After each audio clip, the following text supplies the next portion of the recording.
Hi viewers, and what we're going to do today is look at recreating an old logo that you may have for your website that you've done many years ago, and the logo either needs rebuilding or revamping. I have the situation at the moment where I want to actually use this logo here, which is from my old website many years back, actually done in PaintShop Pro, believe it or not, and I need to recreate this logo. And I'm going to do it in a vector form. And the trouble is, there's two problems I've got. Is that I've lost the original PaintShop Pro file, and B is that it's not a vector graphic, so I can't actually chop this down or remove parts of this and find out what fonts I'm using or anything like that. So what the whole tutorial is about is actually finding out the font, recreating the logo, and rebuilding the whole lot in Inkscape. So let's get started. So the first thing I'm going to do is actually put this logo into Inkscape, and I can I've already got Inkscape open here, and I can just drag and drop this into here like so, and here it is, and it's quite small. I know if I try to scale this, I'm going to you can see it started to pixelate already. So the first thing I'm going to do is see if I can take a shortcut and see if this graphic will actually convert to a vector. So if we go up to the top here, and we're going to go to trace bitmap from the path tool, and I don't think this is going to work. So let's have a live preview on here and see what we get.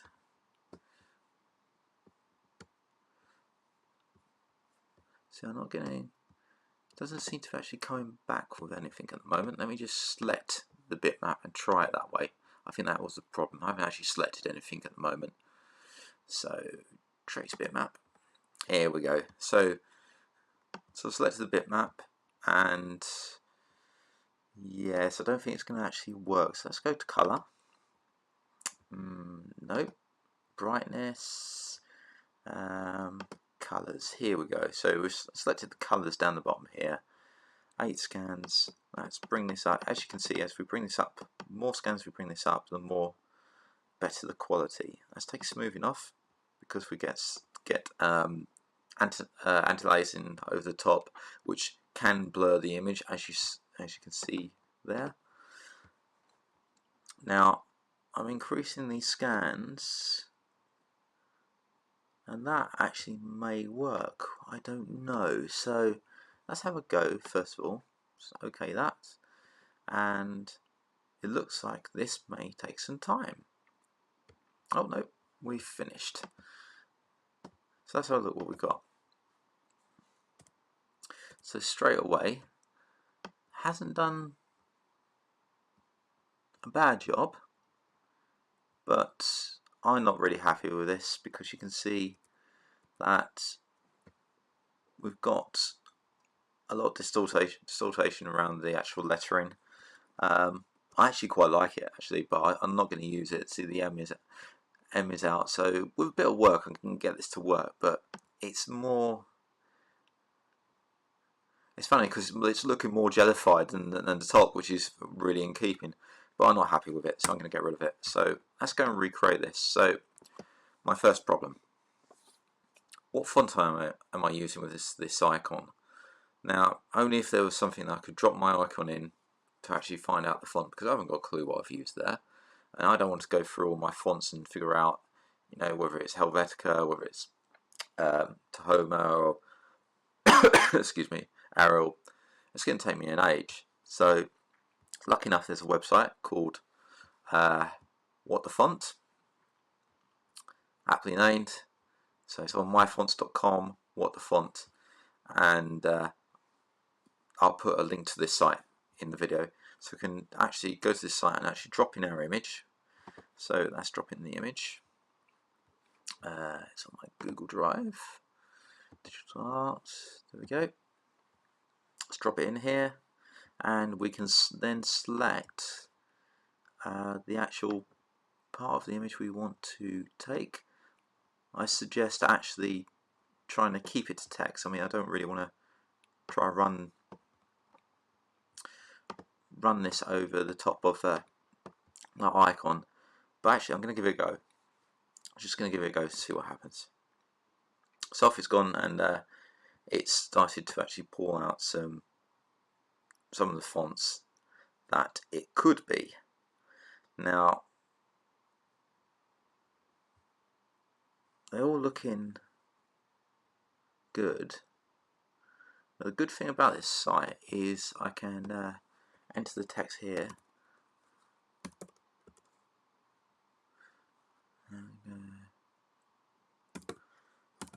Also want to get the casing right as well, so I can actually see what I'm doing. Change text. Here we go. So we've changed it here.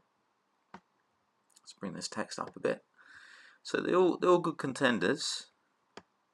And I'm going to. I really like this one. I am going to go for the.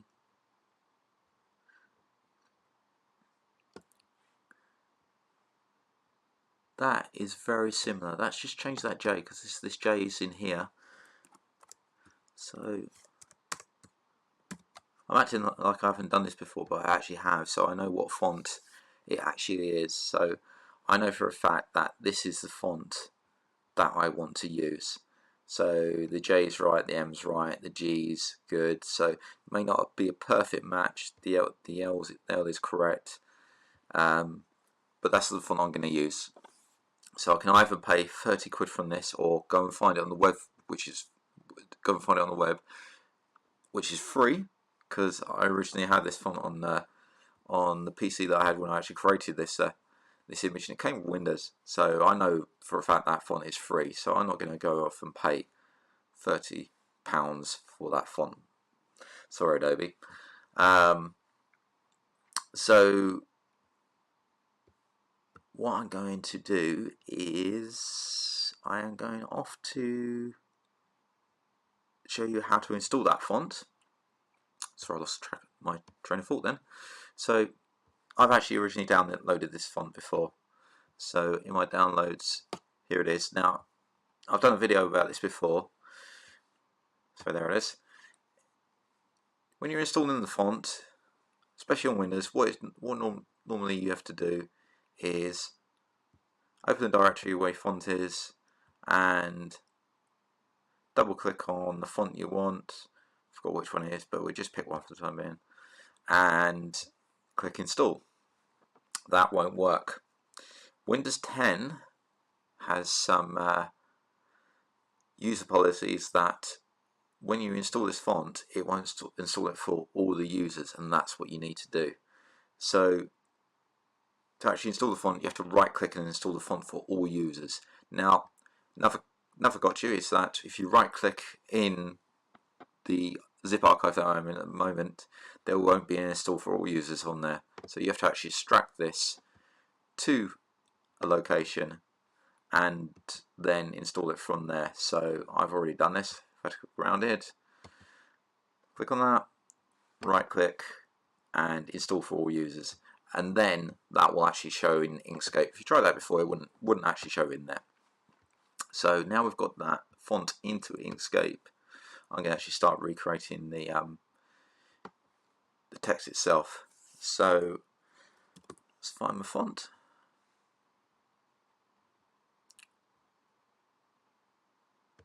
Let's go around it.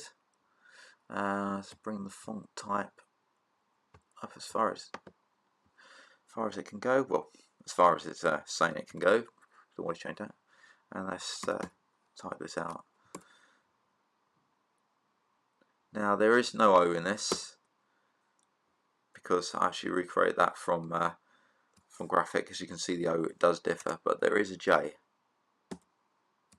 So put that in there. Right.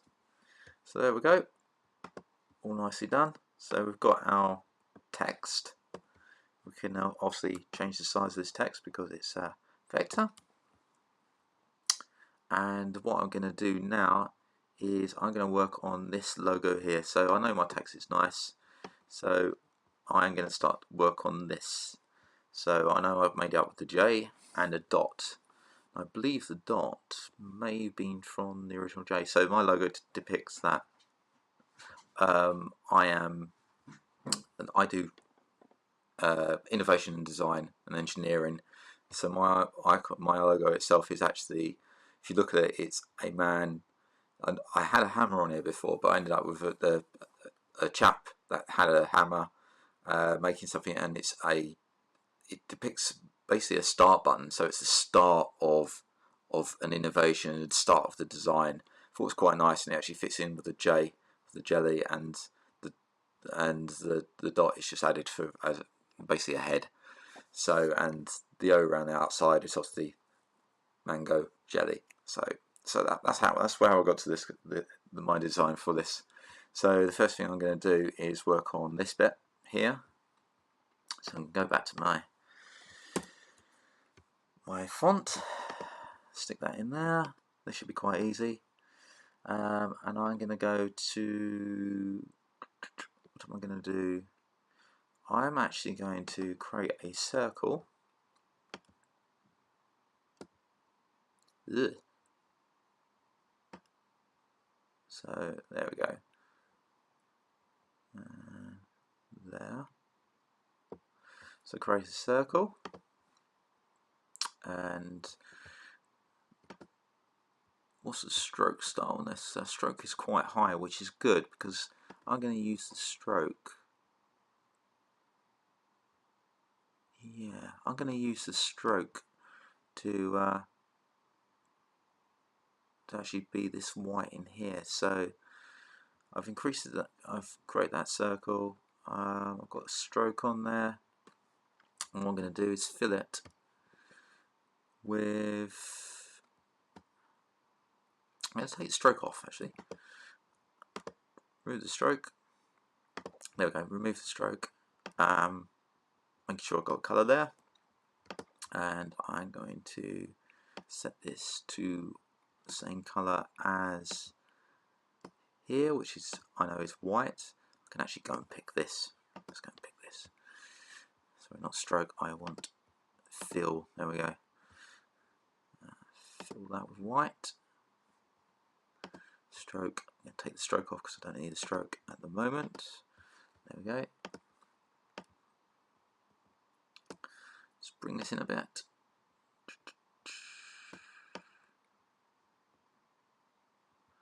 Okay. I'm going to add a stroke so I can see what I'm doing actually. Sorry for changing my mind there. And bring stroke in. And bring the stroke down in size. Just give a bit of an outline. So there we go, that'll do for now. Zoom in so I can see what I'm doing. Right, so that's good.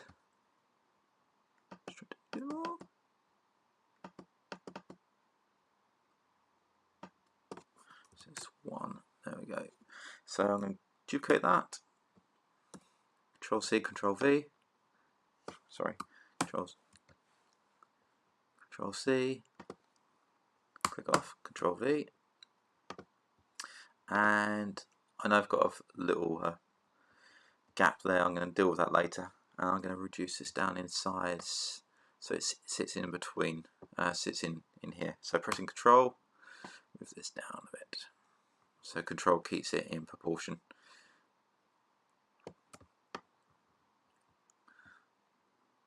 And I've got that horrible snapping on. So let's remove the snapping. File, Document Properties, and Snap. Take these off. And bring these down. Basically cancelling out the snapping. Oops. Okay. So it can be a bit smaller.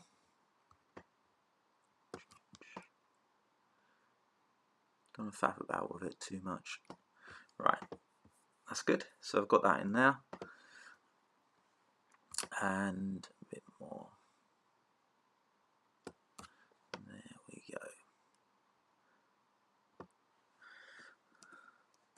So I'm going to I can adjust this later, so I'm just going to quickly get this logo together. So I'm going to fill this with the background colour here. So I'm going to just fill it, click that button, and actually select the background from the logo. There we go.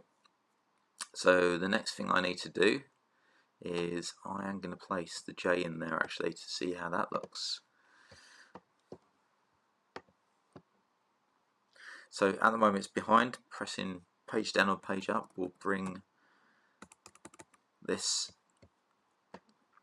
up through the objects. Place it in the object either below or on top. So I've brought it to the top. Pressing page up, page down will bring it down through the object layers. The object stack. So change the colour of my J. I'm going to give it a stroke of same colour of the outside colour of this J. Grab it. Don't do that. Zoom in a bit more. There we go. Make sure you use your zoom to get in there. I do. Bring the stroke up a bit. So 0.5. Let's resize it. So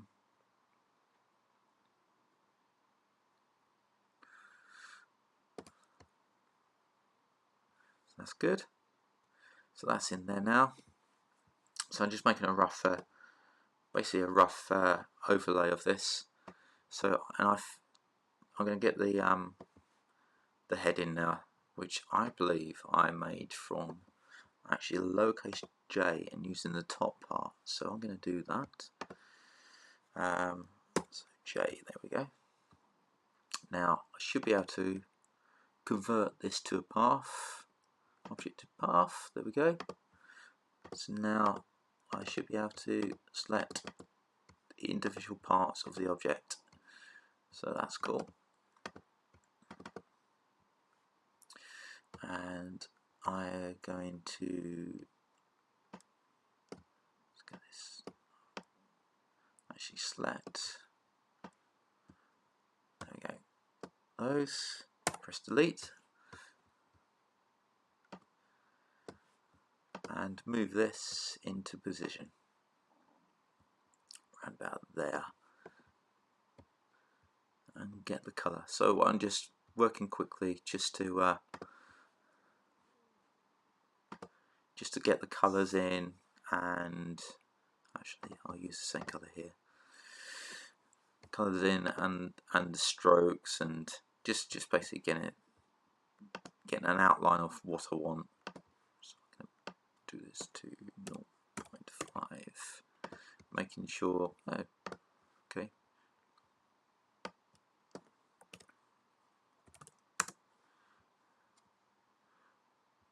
Let's bring the stroke. Make sure we have the stroke. There we go. There should be 0.5 as well. Remember, if you actually scale these, the stroke width will change, so make sure they're in proportion with each other. Okay, so we're starting to build this logo up, and the next thing I'm going to do is I'm going to group them together. So I'm pressing down Shift to group all these things together, to actually select them all. Right click, group, and I'm going to bring the opacity down so I can see through it. And the reason is I'm going to place this over the top of my logo and use my logo behind my original logo as a way of tracing. So just have a look at the proportions. Actually, I'm going to bring this down a bit more. There we go. That's good. Makes your eyes go a bit funny, but there you go. I'm going to use the J. That's what I'm going to work at. So I'm going to double click so I can get to it, and I'm going to actually start by I'm going to select the whole logo, right click. I should have ungroup there. No.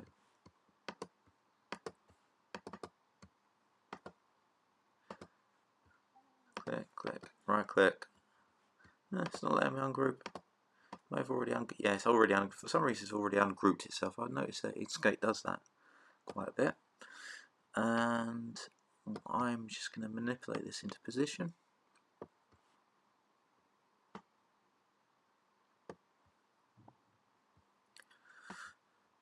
Pull the individual parts away.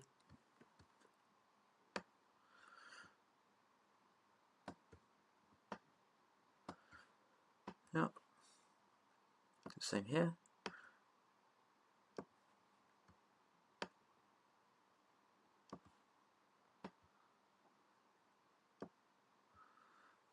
That's good. And let's resize this.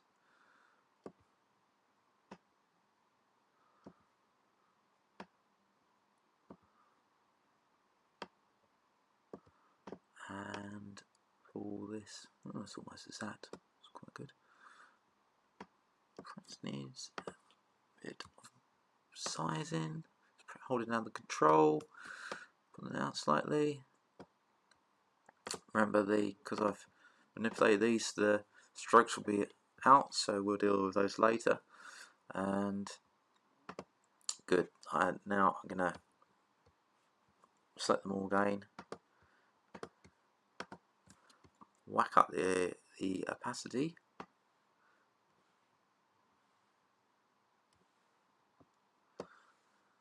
Right click, group, and let's get rid of our fill and look for objects. So we've got this, and I'm going to increase the what did I decrease the opacity on?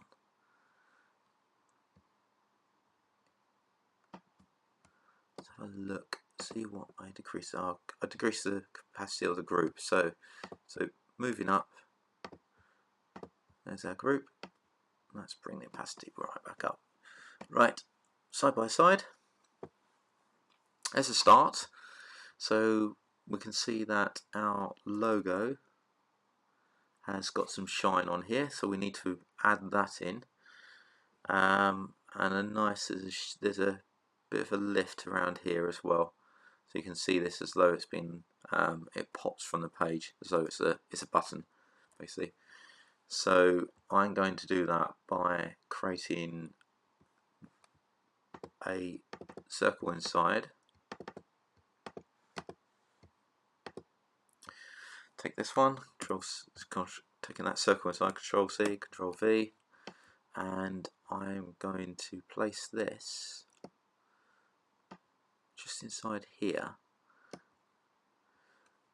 I'm going to take off the fill and stroke. I'm going to take off the fill, and the stroke is going to be the colour of this highlight. So actually I'm going to go over to white. I'm going to start with white and place that within. So within there. I'm looking on the other side also, and there is a bit of shadowing, so it might be that looks like it's actually slightly smaller. So I'm going to drop this in size slightly. There we go. And bring, not that bit, bring this inside. Drop it inside slightly more. And using the arrow keys I can position that actually inside there. That's good. So if I drop the opacity on that now, I can get to the effect that I want. So I'm going to increase the stroke.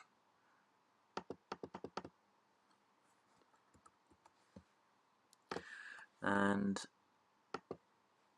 using my arrow keys, move it over.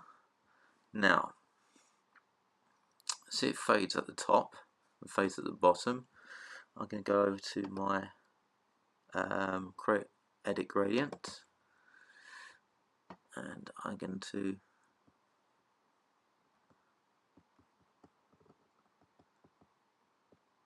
it's not actually what I wanted.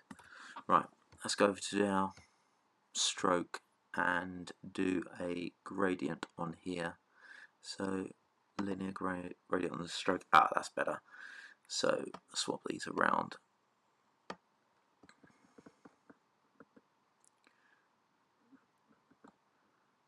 So I can manipulate my gradient to what I want. Here we go. Let's pull this right out until we get something that looks similar.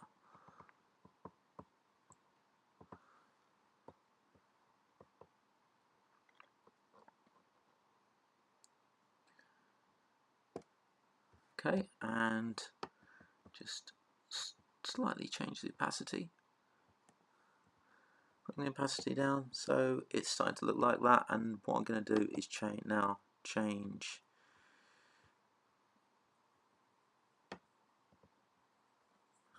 The colours aren't changing. Why is the colours aren't changing?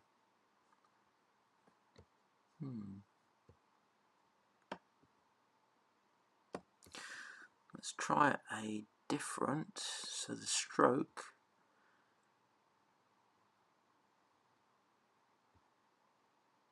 Let's fill. Oh, sorry. That's the reason why the colours aren't changing.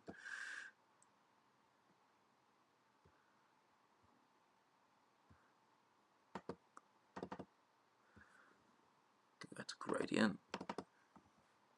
Double click.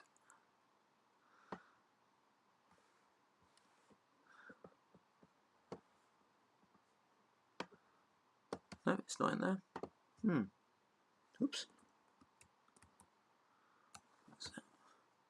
Right. Not 100% sure how to change that gradient color.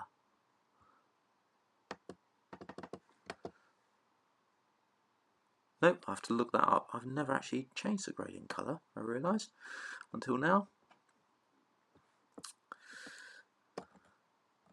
Right, let's just bring that back in.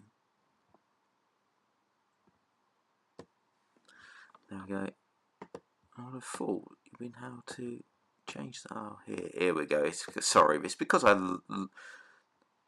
the lightness was up wrong. There we go. That's it. So I can actually bring this colour in here to what I want. A bit more manipulation. Right. That'll do for now. I can actually use my arrow keys to move this about. I can add a bit of blur if I wanted to, which may be a good idea. I'm going to leave it like that for the time being, so there is a bit around there. Let's bring the blur down, the opacity up, and the blur back down a bit, so I've got a bit of definition in there. There we go. I'll faff with that later.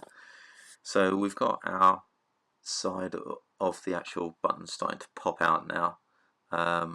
If I select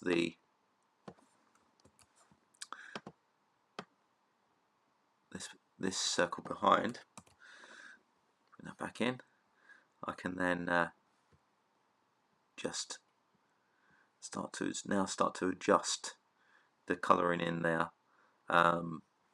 So I'm going to bring the stroke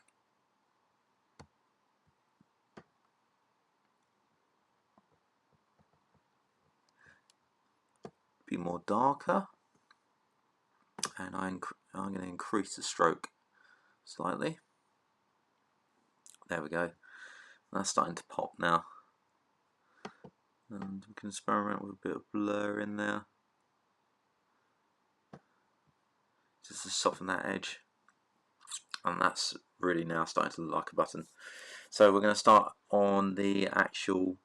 We can see the actual lighting is on the left hand side of the button, and I'm going to do that by again taking the background, this one here, removing the stroke, and I'm going to place this over here, remove the blur, and I'm going to have an experiment with the gradient on there. So we're going to gradient that across. So click on the gradient color tool, and I'm going to pick that one there. So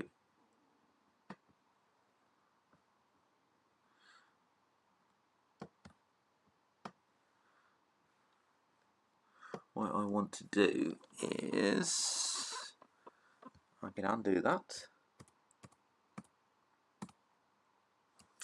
and I'm actually, let me fill that with the colour that I need. So I want it very light green, perhaps a bit lighter. I think let's increase the lighter, and click the gradient and pull the gradient across. So around about there. Okay, let's have a look, see what that looks like. Place it on top of our image, press page down,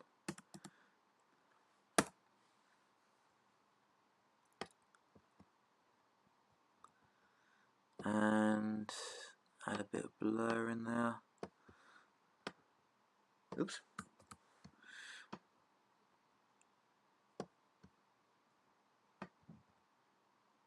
Now to me, I can manipulate this. Let's see if I can manipulate that. Pull it into position. Add a bit more blur.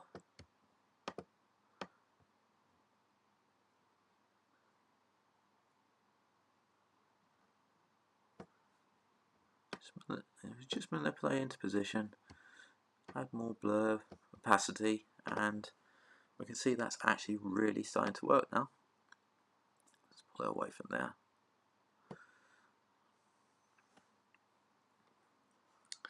And press page down. Nope. There we go. Away from the side a bit more. Bring it down a bit. So that's starting to get there. So what I'm going to do now is just bring out the stroke on both of these, because we've got a more denser stroke there, and it's a more darker as well. Oops. Control Z that. Stroke, and bring the luminosity. I always work in HSL. So much easier. Bring the luminosity down.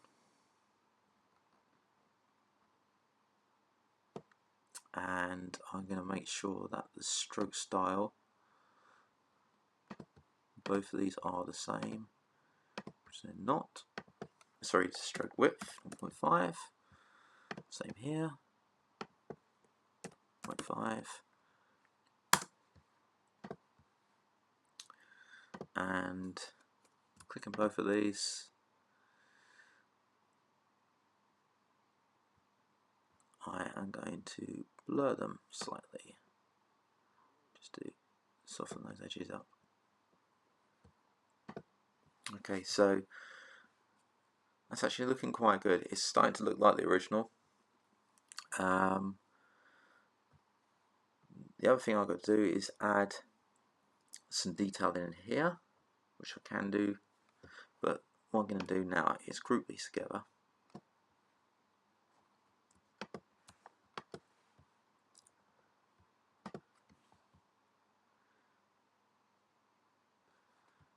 And if you notice, something went wrong there, so I'm going to Control Z that a couple of times.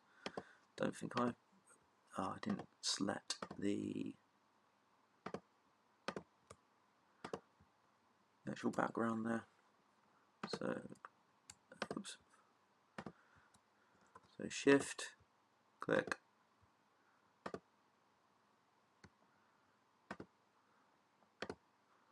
Or it'd be just easier if I went like that. There we go.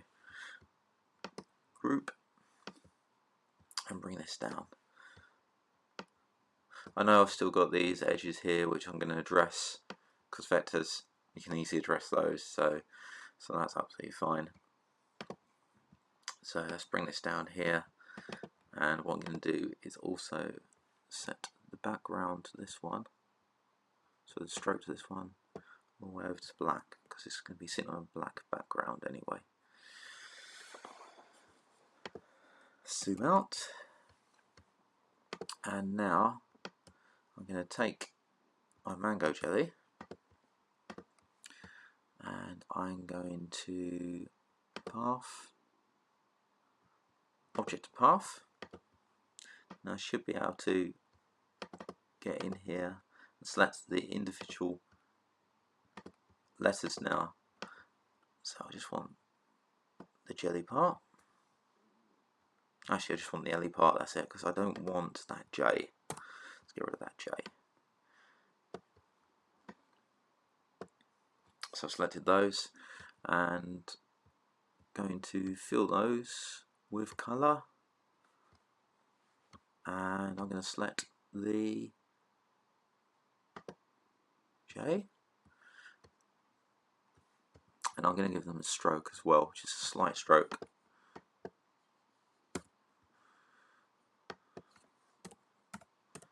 0.5, give them a stroke of black, that'll do. You can see what I'm doing, and select the other part of the text. Same again, give it a stroke and give it a stroke style and fill it with colour, and that one's going to be white.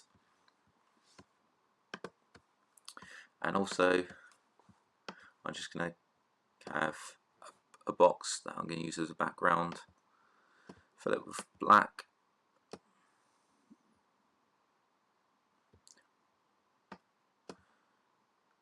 let's bring the opacity up, that's it. And now I can actually start